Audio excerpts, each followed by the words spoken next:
This is the Barrett Barn, now about 100 years old and featured in the background of a portrait of its original owner, Harry Barrett, painted by none other than A.J. Casson. Dave and Dale Cox moved to this property in 1978, but didn't realize its connection to Canadian art history until a neighbor noticed the barn in a painting when he visited a well-known art gallery.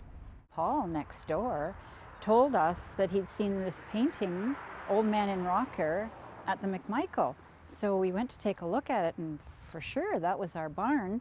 So then we got really excited about it. Excited enough to embark on a restoration project which needs to start from the ground up. The most important thing right now is the foundation. And the foundation on one side has to be totally taken out and replaced. That's the big part of the job. Other than that, they're going to structurally support the old logs, the beams upstairs, as much as they can to keep it standing. They're going to also fix the windows and doors so that they're working. And most importantly, there was a window and a door behind the galvanized that's there, and so they're going to take the galvanized off and recreate that to look like the old barn. We're going to bring it back to where it looked in the 1930s when it was built.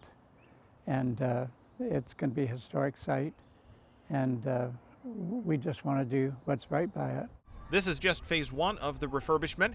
While it's the current focus of attention, the couple are fans and collectors of some of Casson's other work, including a painting entitled Street in Glen Williams and a drawing. Like, because he was Canadian, because he stayed next door and he painted over here.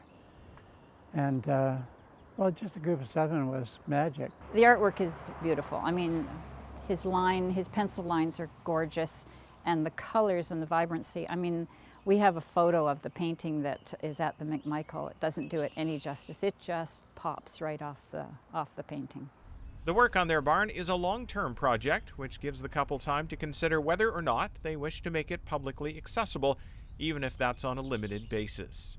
We haven't thought much about that, although when we first heard about the barn, we thought maybe we could restore it to be a gallery to show Canadian painting and history, and people are quite interested in learning something new.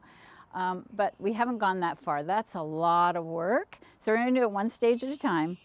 The Heritage Designation plaque is ready to be mounted on the barn when the restoration is complete. Jason Trout for Halton News in Glen Williams.